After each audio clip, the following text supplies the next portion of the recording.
அந்த வீட்டில் வசிச்சுட்டு வராங்க. ஏன் இவ்வளோ டீட்டெயிலாக சொல்கிறேன்னா, நான் அவங்க வீட்டுக்கு போயிருக்கிறேன். சும்மா சொல்லக்கூடாது. இன்றைக்கி சாதனா பற்றி 1000 குறை சொல்லலாம். பட் சாதனா வீட்டுக்கு யார் போனாலும் சரி, சாப்பாடு கொடுக்கக்கூடிய அந்த ஒரு கை பக்குவம், எவ்வளோ பேர் வந்தாலும் சரி உடனுக்குடனே சமைச்சு சாப்பாடு போடக்கூடிய ஒரு நல்ல குணம் இருக்குது.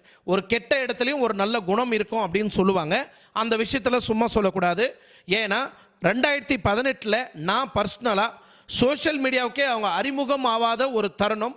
அந்த டைம்லேயே அவங்கள போய் ஏன் போனேன் அப்படின்னு நீங்கள் பார்த்தீங்கன்னா, அவங்கள டிக்டாக்ல நிறைய பேர் வந்து தவறான ஒரு முறையில் சித்தரித்தாங்க.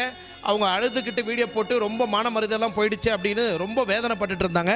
அந்த ஒரு தருணத்தில் வீட்டுக்கு போய் அவங்களுக்கு ஆறுதலாக சொல்லி, அவங்க வீட்டில் இருக்கிறவங்களை எல்லாரையும் உட்கார வச்சு, இது சோஷியல் மீடியா அப்படி தான் பேசுவாங்க, நீங்கள் யாரும் தப்பாக எடுத்துக்காதீங்க அப்படின்னு ஒரு அட்வைஸ் பண்ணிவிட்டு, அந்த அட்வைஸும் ஏற்றுக்கிட்ட சாதனா அதுக்கப்புறம் தான்